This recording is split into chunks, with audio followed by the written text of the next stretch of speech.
പരിശോധിച്ച് നോക്കിക്കഴിഞ്ഞാൽ ഏകനായിട്ട് ഓടിക്കൊണ്ടിരിക്കുന്ന ഒരു സ്ഥലത്ത് ജോലി ചെയ്യുന്ന ഒരേ ഒരു വ്യക്തി ഗാർഡ് എന്നുള്ള കാറ്റഗറിയേ ഉള്ളൂ.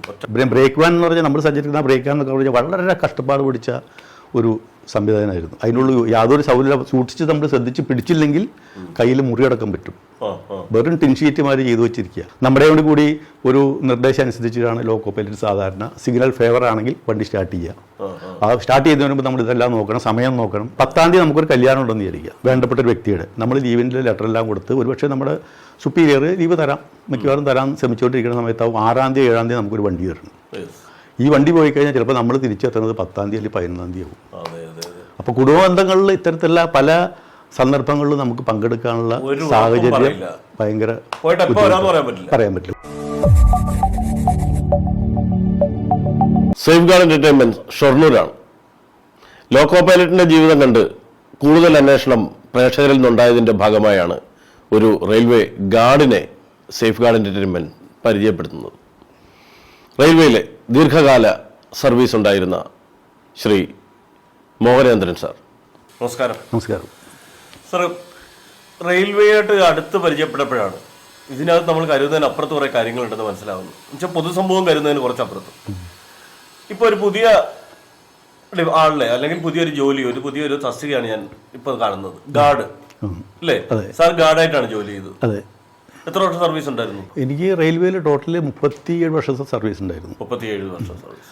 അതിൽ ഒരു 7 വർഷം 8 വർഷം കഴിഞ്ഞാൽ ബാക്കി മുഴുവനും ഈ റണ്ണിങ് സ്റ്റാഫ് എന്ന് പറയും. റണ്ണിങ് സ്റ്റാഫ് എന്ന് പറഞ്ഞിട്ടുണ്ടെങ്കിൽ സാധാരണ loco pilots, assistant loco pilots, guards. ഈ ഗാർഡ്സ് എന്നുള്ള കാറ്റഗറിയുടെ പേര് ഈ അടുത്ത കാലത്തായിട്ട് കഷ്ടി ഒരു 2 വർഷത്തിന് മുന്നേ മാറ്റി ട്രെയിൻ മാനേജർ ആക്കിയിരുന്നു. ഞാൻ ചോദിക്കാൻ പോയിരുന്നു, ശരിക്കും നമ്മളെല്ലാം പറയുന്ന ഈ ഗാർഡ് എന്ന് കേൾക്കുന്ന ഈ തസ്തികയുടെ യഥാർത്ഥ പേര് അത് തന്നെയാണോ എന്ന് ചോദിക്കാൻ പറ്റും. അത് അങ്ങനെ ആയിരുന്നു. അതിപ്പോൾ കഷ്ടി ഒരു 2 വർഷമായി എൻ്റെ ഓർമ്മ. ഞാൻ സർവീസിലുള്ളപ്പോൾ ഗാർഡ് തന്നെയാണ്. അതിപ്പോൾ goods guard, passenger guard, male and express guard, അങ്ങനെ 3 രീതിയിൽ കാറ്റഗറി ആയിട്ടാണ് തിരിച്ചിരുന്നത്. അതിന് മുന്നേ വേറെ പല രീതിയിലായിരുന്നു.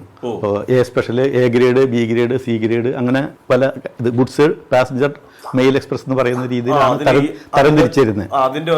ഗ്രേഡായിട്ട് തരംതിരിച്ചിരുന്നത്. അതിപ്പോൾ ലേറ്റസ്റ്റ് ആയിട്ട് ഇപ്പോൾ ട്രെയിൻ മാനേജർ എന്നുള്ളത്. ഇപ്പോൾ train manager goods, train manager passenger, train manager male and express, അങ്ങനെയാണ് ഇപ്പോൾ അറിയപ്പെടുന്നത്.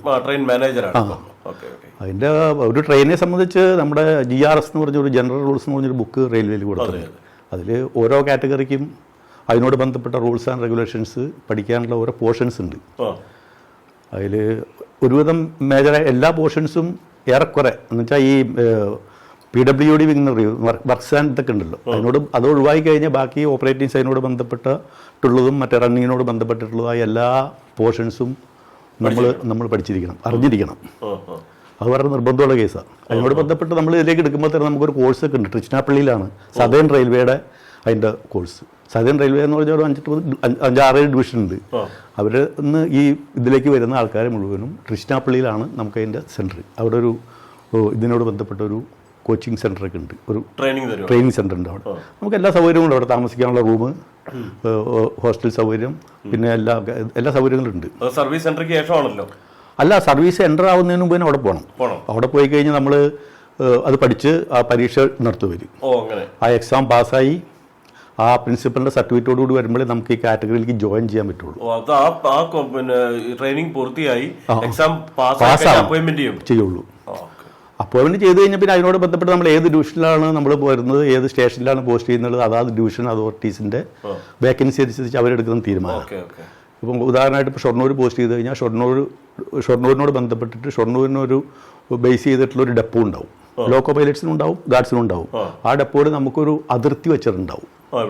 ഷൊർണൂർ ഗാർഡ്സ് വർക്ക് ചെയ്യുന്ന ഇന്ന പോർഷൻ വരെ. അപ്പോൾ Shoranur to Mangalore, Shoranur to Trivandrum, Shoranur to Erode. സാധാരണ ഞാനൊക്കെ വർക്ക് ചെയ്യുമ്പോൾ ഇപ്പോഴും അങ്ങനെ തന്നെയാണ് എൻ്റെ ഓർമ്മ. അപ്പോൾ ഈ 3 സെക്ഷനിൽ നമ്മൾ ഓടി നമ്മളെ എല്ലാ ലേണിംഗ് റോഡെന്ന് പറയും. നമ്മൾ മറ്റൊരു ഗാർഡ് ഒരു ട്രെയിൻ വർക്ക് ചെയ്യുമ്പോൾ അവരുടെ കൂടെ നമ്മളിതെല്ലാം പഠിക്കാൻ വേണ്ടി പോകണം.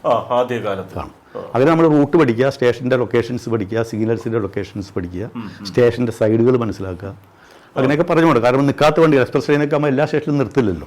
അപ്പോൾ നമ്മൾ ഈ സിഗ്നൽ എക്സ്ചേഞ്ച് ചെയ്യാമെന്നൊരു സംവിധാനമുണ്ട് സ്റ്റേഷൻ മാഷായിട്ട് എല്ലാ സ്റ്റേഷനിലും. അപ്പോൾ അതിനോട് ബന്ധപ്പെട്ട് നമ്മൾ ഈ സ്റ്റേഷൻ്റെ ലൊക്കേഷനെല്ലാം നമ്മൾ അറിഞ്ഞിരിക്കണം. അതൊക്കെയാണ് പ്രാരംഭമായിട്ട്. ജോലിയെ സംബന്ധിച്ച് പറഞ്ഞാൽ ഗാർഡ്സിനോട് ബന്ധപ്പെട്ടിട്ട് നമുക്ക് കാണുന്നവർക്ക് നിങ്ങൾ പറഞ്ഞാൽ തോന്നും പൊതുവിൽ ഒരു കൺസെപ്റ്റ് ആരാണ് ഗാർഡ്, എല്ലാവരും ഗുഡ്സിന്റെ ആയാലും പാസഞ്ചറിന്റെ ആയാലും ഏറ്റവും ബാക്കിലെ ഒരു ഐസൊലേറ്റഡ് ക്യാബിനിൽ ഒരു കൊടി വീശുന്ന ഒരാൾ, അടുത്തത് അല്ലെങ്കിൽ ഒരു ലൈറ്റ് അടിക്കുന്ന ഒരാൾ, അങ്ങനെ നമുക്ക് അടിക്കുന്ന ഒരാൾ, തീർന്നു. പക്ഷെ അതിനപ്പുറത്തെ റെസ്പോൺസിബിലിറ്റീസ് ഒട്ടനവധി ഉണ്ട്. അല്ലേ? എന്താണ് ശരിക്കും actually the function of A guard? അത് ഫംഗ്ഷൻ ഒരു ശരിക്കും പറയാന്ന് വെച്ചാൽ guard is the guardian of the train എന്നാണ് ഈ GRS പറഞ്ഞിരിക്കുന്നത് ബൈലോട്ട് ഒരു പ്രധാനപ്പെട്ട പോയിന്റ്. അപ്പോൾ ട്രെയിൻ ഓടിക്കുന്നതും അതിനോട് ബന്ധപ്പെട്ട പ്രധാനപ്പെട്ട പല കാര്യങ്ങളും ചെയ്യുന്നത് loco pilot and assistant loco pilot ആണ്. പ്രത്യേകിച്ച് സിഗ്നൽസ് എല്ലാം മനസ്സിലായില്ലേ, സ്പീഡ് റെസ്ട്രിക്ഷൻസ് എല്ലാം ഉണ്ടാവും വഴിയിൽ, ചില സ്ഥലത്ത് വർക്ക് നടക്കുന്നുണ്ടാവും, വണ്ടി ചലിപ്പിക്കുന്നതുമായി ബന്ധപ്പെട്ടത് അവരുടേതാണ്. പക്ഷെ അതിനെ നിയന്ത്രിക്കുന്നത് നമ്മളുമാണ് എല്ലാ കാര്യവും. അവർ വളരെ പെർഫെക്റ്റ് ആയിട്ട് ഓടിക്കൊണ്ടിരിക്കലും നമ്മുടെ ശ്രദ്ധയെ കൂടി അവരുടെ ആവശ്യമാണ്. ഇപ്പോൾ ഉദാഹരണമായിട്ട് ഓരോ സിഗ്നൽ പാസ് ചെയ്യുമ്പോഴും നമുക്ക് ഗാർഡിനും കൂടി കാണാൻ പറ്റുന്ന ചില സിഗ്നൽ ഉണ്ടെങ്കിൽ ഡിസ്റ്റൻസ് സിഗ്നൽ എന്ന് പറയും. അതിൻ്റെ ആസ്പെക്ട് കണ്ടു കഴിഞ്ഞാൽ നമുക്ക് മനസ്സിലാക്കാൻ പറ്റും നമ്മൾ അടുത്ത സ്റ്റേഷനിൽ ഈ വണ്ടിയുടെ മൂവ്മെന്റ് എന്തായിരിക്കും നമുക്ക് മനസ്സിലാക്കാൻ സാധിക്കും. ഒരു റെഗുലേറ്റിംഗ് പവർ ഉണ്ട്. അപ്പോൾ ഇവർ ചെയ്യുന്നത് കറക്റ്റ് അല്ലെന്ന് നമ്മൾ ശ്രദ്ധിക്കണം. അതുമാതിരി തന്നെ സ്പീഡ് റെസ്ട്രിക്ഷൻസുള്ള സ്ഥലങ്ങളുണ്ടാവും. ഇപ്പോൾ ട്രാക്കിൽ വർക്ക് ചെയ്യുന്ന സ്ഥലത്ത് ചില സ്ഥലത്ത് 15 kmph സ്പീഡ്, 30 kmph, അങ്ങനെ പല പല രീതിയിലുള്ള സ്പീഡ് റെസ്ട്രിക്ഷൻസ് ഉണ്ടാവും. അത് കറക്റ്റായിട്ടുള്ള രീതിയിൽ ആ നിശ്ചിത സ്ഥലം ഇവർ ഒബ്സർവ് ചെയ്യുന്നുണ്ടോ നമ്മൾ നോക്കണം. അതെ, അങ്ങനെയൊക്കെയുള്ള കുറേ ഇതുണ്ട്. പിന്നെ ഒരു എമർജൻസിക്ക് നമുക്ക് വേണമെങ്കിൽ ഒരു ഡോക്ടറായിട്ട് തന്നെ ആക്ട് ചെയ്യേണ്ടി വരും. ഒരു CPR കൊടുക്കേണ്ടി വരും. ഒരു ചെറിയ ചെറിയ പരിക്കുകൾ പറ്റി കഴിഞ്ഞാൽ ഫസ്റ്റ് എയ്ഡ് കൊടുക്കേണ്ടി വരും. പറ്റില്ല. അതിനുള്ള ബോക്സ് നമുക്ക് റെയിൽവേ സപ്ലൈ ഉണ്ട്, ഫസ്റ്റ് എയ്ഡ് ബോക്സ് നമ്മൾ തരും. അത് നമ്മൾ ചെയ്യണം. ഒരു എമർജൻസി കേസിന് ഒരു പാസഞ്ചറിന് ടിക്കറ്റ് നമ്മൾ ഇഷ്യൂ ചെയ്യേണ്ടി വരും. അങ്ങനെയുണ്ടോ? അപ്പോൾ നമ്മൾ ഒരു സമയത്ത് ഗാർഡന്റെ ഡ്യൂട്ടി ആണെങ്കിൽ കൂടി നമ്മൾ ചിലപ്പോൾ ഒരു ബുക്കിംഗ് ക്ലർക്കിന്റെ ജോലി ചെയ്യേണ്ടി വരും. വേണ്ടി വന്നാൽ ഒരു ഡോക്ടറുടെ ജോലി ചെയ്യേണ്ടി വരും. പിന്നെ മെക്കാനിക്കൽ സൈഡ് ചില വണ്ടികൾ ചില പല കാരണങ്ങളെ കൊണ്ട് വഴിയിൽ നിൽക്കും. ബ്രേക്ക് ബൈൻഡിങ്, അല്ലെങ്കിൽ ചിലപ്പോൾ പണ്ട് കാലത്തൊക്കെ വെച്ചാൽ ഈ കപ്ലിംഗ് ബ്രോക്ക് ആവുന്ന കേസ് ഉണ്ടായിരുന്നു. ട്രെയിൻ പാർട്ടി, അങ്ങനെ പല കാരണവശാലും വണ്ടികൾ നിൽക്കും. ചെയിൻ പുള്ളിങ് പാസഞ്ചേഴ്സിന്റെ വക, ഈ വക സ്ഥലങ്ങളിലെല്ലാം നമ്മൾ ഇറങ്ങി പോകണം. സപ്പോർട്ട് ചെയ്യാൻ ഫ്രണ്ടിൽ നിന്ന് അസിസ്റ്റന്റ് ലോക്കോ പൈലറ്റ് വരെയും ചെയ്യും.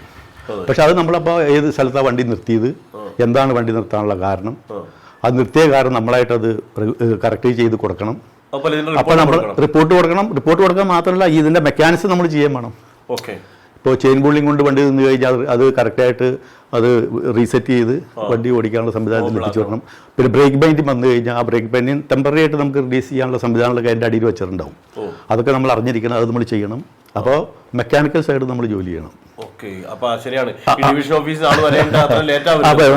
ടെമ്പററി ആയിട്ട് ഇങ്ങനെ ഗാർഡ് എന്നുള്ള ഡെസിഗ്നേഷൻ ആണെങ്കിൽ കൂടി വിവിധ കാറ്റഗറിയിൽപ്പെട്ട പല ജോലികളും ഒരേ സമയത്ത് നമ്മൾ ചെയ്യേണ്ട ആവശ്യം വരും. പല ഉത്തരവാദിത്തം ഒന്നുമില്ലെങ്കിൽ സുഖമാണ് ഉണ്ടെങ്കിൽ. പിന്നെ സമയം വളരെ നിർബന്ധമായിട്ടൊരു കേസാണ് റെയിൽവേ സംബന്ധിച്ച്, മനസ്സിലായില്ലേ? അപ്പോൾ ആ സമയത്ത് വണ്ടി ലോക്കോ പൈലറ്റ് ഓടുന്നുണ്ടോ, ഓടിയില്ലെങ്കിൽ അതിൻ്റെ ടൈം എവിടെയാണ് ലൂസാവുന്നത്, എങ്ങനെയാണ് ലൂസാവുന്നത്, അതെല്ലാം നമ്മൾ റിപ്പോർട്ട് ചെയ്ത് കൊടുക്കേണ്ടി വരും. അങ്ങനെ പല പല ഘട്ടങ്ങൾ. പിന്നെ പാസഞ്ചേഴ്സ് കയറുന്നത് ഇറങ്ങുന്നത് മാറ്റതൊക്കെ ശ്രദ്ധിക്കുക. നമ്മുടെ കൂടി ഒരു നിർദ്ദേശം അനുസരിച്ചിട്ടാണ് ലോക്കോ പൈലറ്റ് സാധാരണ സിഗ്നൽ ഫേവർ ആണെങ്കിൽ വണ്ടി സ്റ്റാർട്ട് ചെയ്യുക. ആ സ്റ്റാർട്ട് ചെയ്യുന്നതിന് മുമ്പ് നമ്മൾ ഇതെല്ലാം നോക്കണം. സമയം നോക്കണം, ബിഫോർ ടൈം ആവാൻ പാടില്ല, അനുവദിച്ച സമയത്തിൽ കൂടുതൽ കഴിയുന്ന എടുക്കാൻ പാടില്ല. എന്നാൽ പാസഞ്ചേഴ്സിന്റെ കാര്യം വളരെ സേഫ്റ്റി ആയിട്ട് നോക്കണം. അങ്ങനെ കുറെ ഒട്ടനവധി പ്രശ്നങ്ങളുണ്ട്. അതെല്ലാം ചെയ്യേണ്ട ഇങ്ങനത്തെ ഉത്തരവാദിത്തങ്ങൾ പലതും ഉണ്ടാകും. അത് ഇപ്പൊ പിന്നെ അത് പറയാൻ പറ്റില്ല.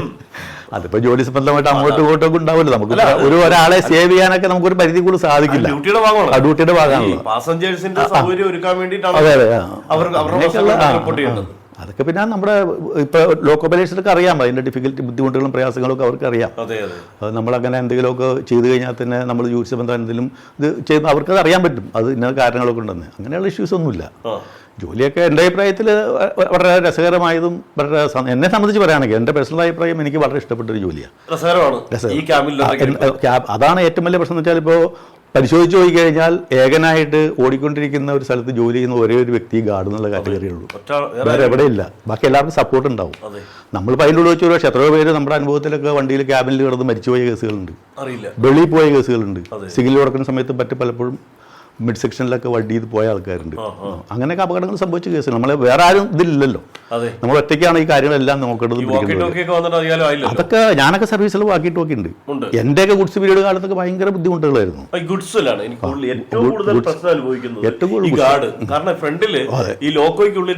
രണ്ടുപേരുണ്ട്, നമ്മൾ ഒറ്റയ്ക്ക് കയറ്റം പറയില്ല. അത് മാത്രമല്ല അന്നൊന്നും എന്റെ കാലഘട്ടം എന്ന് വെച്ചാൽ ഈ വാക്വം ബ്രേക്ക് സിസ്റ്റം ആണ് ഈ ഗുഡ്സിൽ.